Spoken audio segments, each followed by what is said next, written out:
Happy New Year, everybody. I hope everyone's having a great start to the year. I am so excited for 2025, especially 2026. I think it's going to be a great year. Okay, so this video will be about interspousal grant deed. So an interspousal grant deed removes the interest of a spouse off a property. So if you are married and maybe your spouse cannot qualify for a loan or maybe has some debt on his or her name, because they do run social security numbers whenever you're applying for a loan. So thus, if there's any debt and they don't want to add it to that debt to income ratio, you can sign what's called an interspousal grant deed to remove the interest of your spouse off title, off the property, the chain of title.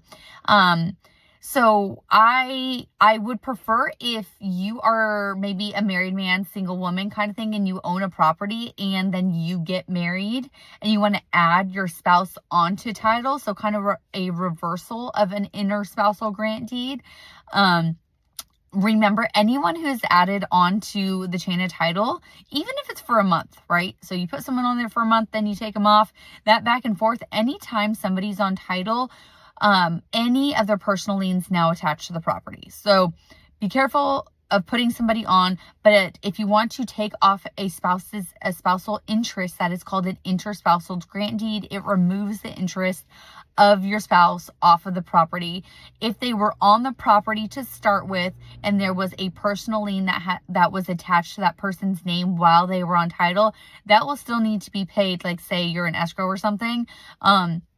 And in this example, we'll just say husband and wife were married, and then within the 24 months, the wife signed an interspousal grant deed removing her interest off. But we'll just say while she was on title 5 years ago, she had a personal lien that was attached to her social security number. We would still have to pay whatever lien was attached to her personally through the close of escrow.